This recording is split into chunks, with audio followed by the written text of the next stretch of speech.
வணக்கம். பிரியாணினா உங்களுக்கு ரொம்ப பிடிக்குமா? தினமும் பிரியாணி சாப்பிடணும், எல்லா நேரமும் பிரியாணி சாப்பிடணும் அப்படின்னு ரொம்ப ஆசையா இருக்கா?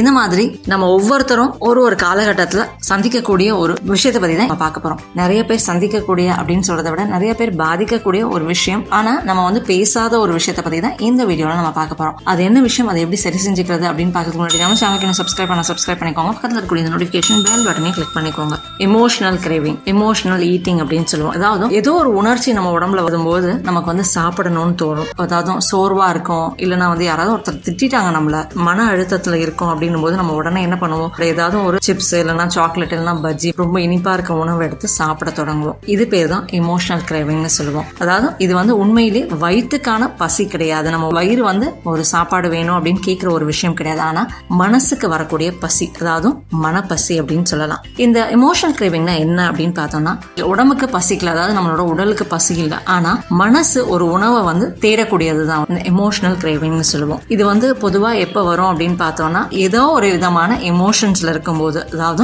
மன அழுத்தம், துக்கம், தனியா இருக்கும் பொழுது, ஒரு விதமான பயம் இருக்கும் பொழுது, இல்ல கோபம், கவலை, இல்ல ரொம்ப அதிகமான பிரச்சனைகள் இருக்கு அப்படின்னும் பொழுது நம்ம சில விதமான உணவை தேட ஆரம்பிப்போம். உதாரணத்துக்கு எந்தெந்த மாதிரியான உணவை நம்ம என்னென்ன மாதிரியான மனநிலையில தேடுவோம் அப்படின்னு பார்த்தோம்னா, ரொம்ப சோகமா இருக்கும் பொழுது நம்ம இனிப்பு உணவுகளை அதிகமா தேட ஆரம்பிப்போம். ரொம்ப மன அழுத்தத்துல, ரொம்ப ஸ்ட்ரெஸ்ஃபுல்லா இருக்கும் பொழுது ஒரு மாதிரி மொறுமொறுன்னு அந்த கிறிஸ்பியான, உப்பு அதிகமா சேர்த்த ஒரு சால்ட்டியான உணவு தேடுவோம். அதே மாதிரி ரொம்ப ஏமாற்றம் இருக்கு, இல்ல ஏதோ ஒரு விஷயத்துல நம்ம ஏமாந்து போயிட்டோம் அப்படின்னு நினைக்கும் பொழுது காரமான ஒரு உணவை தேடுவோம். ரொம்ப தனிமையில இருக்கோம் அப்படின்னு நினைக்கும் பொழுது ஒரு பிரியாணி மாதிரியான உணவு, இல்லைன்னா ஒரு ஐஸ்கிரீம் சாப்பிடணும் அப்படின்னு நமக்கு தோணும். அதே மாதிரி ரொம்ப ஒரு போர் அடிக்கிற மாதிரி இருக்கு, இல்ல என்ன பண்ணணும்னே தெரியல அப்படின்னும் போது ஒரு டைம் பாஸ்க்கு ஏதாவது ஸ்நாக்ஸ் சாப்பிடுவோம். இந்த மாதிரி ஒவ்வொரு விதமான நம்மளுடைய உணர்வுகளுக்கும் ஒரு விதமான உணவுகளை நம்ம தேட ஆரம்பிப்போம். அதனாலதான் பிரியாணி ரொம்ப அதிகமா சாப்பிடணும்னு தோணுதா அப்படின்னு நான் கேட்டேன். அது என்ன மாதிரியான உணவு அவங்களுக்குள்ள இருக்கு அப்படின்னு பார்த்தோம்னா, ஒரு விதமான தனிமை உணர்வுல அவங்க இருக்காங்க அப்படின்றது நம்ம தெரிஞ்சுக்கலாம். இந்த மாதிரி ஒவ்வொரு மனநிலைக்கும் ஒவ்வொரு விதமான உணவு நம்ம தேட ஆரம்பிப்போம். இது வயிற்றுக்கான உணவு கிடையாது.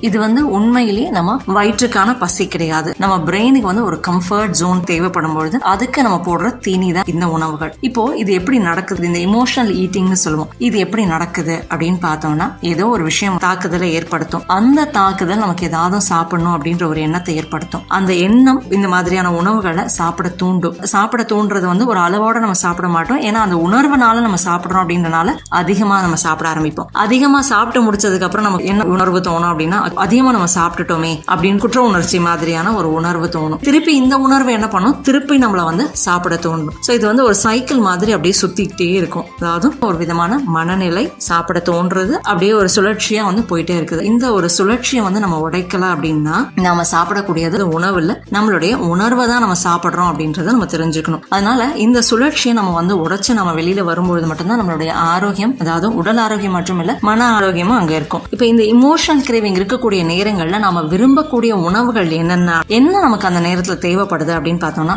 நம்மளுடைய மனசுக்கு, நம்மளுடைய மூளைக்கு நம்ம எல்லாமே நல்லா பண்றோம், நம்ம தனியா இல்ல, நம்மளுடைய மன அழுத்தம் இல்ல, அந்த மாதிரி யாராவது ஆறுதல் கொடுக்கணும் அப்படின்ற ஒரு எண்ணம் நமக்கு வரும். ஆறுதல் தேடக்கூடிய இந்த சூழல்ல நம்ம விரும்பக்கூடிய உணவுகள் என்னவா இருக்கும் அப்படின்னு பார்த்தோம்னா, பொதுவா நிறைய பேர் இனிப்பு உணவுகளையும், கேக்கு, சாக்லேட் மாதிரியான உணவுகளை சாப்பிடுவாங்க. இதனால டோபமைன்னு சொல்லக்கூடிய அந்த ஹார்மோன் கொஞ்சம் அமைதிப்படும். இது தற்காலிகமானது அப்படின்றதையும் நம்ம தெரிஞ்சுக்கணும். இது நிறைய உடல் ரீதியான பின்விளைவுகளை ஏற்படுத்தும் அப்படின்றதையும் நம்ம மறந்துடக்கூடாது. அதே மாதிரி இப்ப நம்ம சிப்ஸ், ஃப்ரைட் ஐட்டம்ஸ், இல்லைன்னா முறுமுறுன்னு ஏதாவது தின்பண்டங்கள் சாப்பிடணும் அப்படின்னு நினைக்கிறோம் அப்படின்னா, அப்ப நம்ம என்ன விதமான மனநிலையில இருக்கோம் அப்படின்னு பார்த்தோம்னா, ஒரு விதமான கோபமான மனநிலையில இருக்கும். அப்ப நம்ம இந்த மாதிரியான உணவுகள் சாப்பிடும்பொழுது நம்ம பிரெயின் ஒரு அமைதிப்படும். அதே மாதிரி இப்ப பிரியாணி, ஒரு ஹெவியான ஒரு சாப்பாடு சாப்பிடும் பொழுது என்ன ஆகும் அப்படின்னா, ஒரு கம்ஃபர்ட் ஜோன் நமக்கு கிடைக்கும். ரொம்ப அதிகமா நம்ம சாப்பிட்டோம் அப்படின்போது ஒரு விதமான மன அழுத்தத்துல இருந்து வெளியில வந்த மாதிரி நம்ம ஃபீல் பண்ணுவோம். இதே தான் மது பழக்கத்துல இருக்கிறவங்களுக்கும் ஏற்படுது. சில பேர் பார்த்தோம், ஆல்கோஹால்லாம் நான் எடுத்துக்கவே மாட்டேன் அப்படின்னு முடிவோடு இருப்பாங்க. ஆனா ஏதோ ஒரு சூழ்நிலையில ஒரு ஸ்ட்ரெஸ் அதிகமாகுது அப்படின்னும் பொழுது அந்த ஸ்ட்ரெஸ்ல இருந்து அவங்க வெளியில வரணும் அப்படின்னு நினைக்கும் பொழுது இந்த ஆல்கோஹால் எடுத்துப்பாங்க.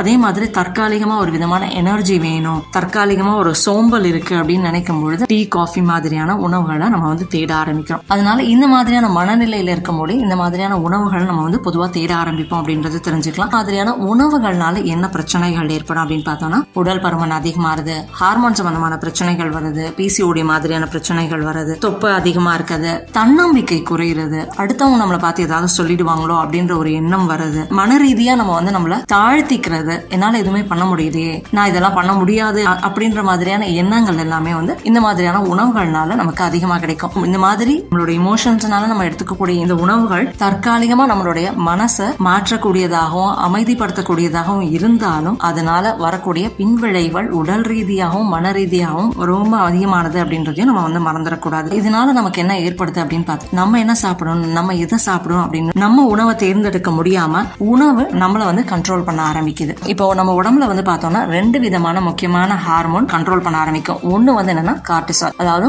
ரொம்ப அதிகமான மன அழுத்தம் ஸ்ட்ரெஸ் இருக்கும்பொழுது நமக்கு வரக்கூடியது. இந்த ஸ்ட்ரெஸ்னால நம்ம சாப்பிடக்கூடிய உணவுகள் என்னென்ன அப்படின்னு பார்த்தா, உப்பு அதிகமா இருக்கக்கூடிய உணவுகள், மொறுமொறுன்னு இருக்கக்கூடிய உணவுகளை நம்ம வந்து அதிகமா சாப்பிட ஆரம்பிப்போம். அடுத்தது ரொம்ப சந்தோஷமா நம்ம இருக்கும் டோபமைன்னு சொல்லக்கூடிய அந்த ஹார்மோன் வந்து ரொம்ப சந்தோஷமா இருக்கும்போது இன்னும் அதிக மகிழ்ச்சியை தேட ஆரம்பிக்கும். அதுக்கு நம்ம சாப்பிடக்கூடிய உணவுகள் அப்படின்னும் போது இனிப்பு உணவுகளையும் அதிகமா ஜங்க் ஃபுட்டையும் வந்து நம்ம வந்து தேட ஆரம்பிப்போம். இது எல்லாமே தற்காலிகமானது அப்படின்றதையும் நம்ம வந்து நினைவு வச்சுக்கணும். அது மட்டும் இல்லை, இந்த தற்காலிகமான நம்மளோட உணர்வு நமக்கு வந்து ஒரு குற்ற உணர்வையும் அடுத்து ஏற்படுத்தும். அந்த குற்ற உணர்வு திருப்பி வந்து நம்மளை சாப்பிட தூண்டும் அப்படின்றதையும் நம்ம மறந்துடக்கூடாது. அதனால இந்த மாதிரியான உணர்வுகள் வருது அப்படின்னா நம்ம முதல்ல என்ன பண்ணணும், இது எப்படி வந்து மாத்திக்க முடியும் அப்படின்றதையும் நம்ம வந்து பார்க்கலாம். இப்ப இந்த மாதிரி மனசுல நமக்கு ஏதோ ஒரு மாற்றம் ஏற்படுது, அப்ப நம்ம சாப்பிடணும் அப்படின்னு தேடும்போது ஒரு நிமிஷம் நிதானமா நமக்கு வந்து உண்மையிலே பசிக்குதா, வயிற்றுக்கு பசிக்குதா, இல்ல மனசுக்கு ஏதாவது ஆறுதல் வேணுமா, மனசுக்கு சாப்பிடணும்னு தோணுதா அப்படின்ற ஒரு நிமிஷம் நிதானமா யோசிச்சோம் அப்படின்னாலே நம்மளுடைய இந்த இமோஷனல் கிரேவிங் வந்து ஒரு 30% குறைய ஆரம்பிக்கும். அடுத்தது ரொம்ப எளிமையான ஒரு சின்ன சின்ன விஷயங்களை நம்ம செய்யும் பொழுது ஒரு 50% இந்த இமோஷனல் கிரேவிங் குறைக்க முடியும். அது என்னென்ன அப்படின்னு பார்த்தோம்னா, வெதுவெதுன்னு இருக்கக்கூடிய தண்ணியை மெதுவா நம்ம வந்து குடிக்கிறது, அப்படி இல்லைன்னா ஒரு 5 நிமிஷம் அப்படியே நிதானமா நடந்து போறது, அப்படி இல்லைன்னா ஏதாவது ஒரு மூச்சு பயிற்சி செய்யலாம், ஏதாவது வேலைகளை நம்ம செய்யலாம், முகம் கழுவுறது, கை கால்களை கழுவுறது கூட இந்த எண்ணத்துல இருந்து நம்மள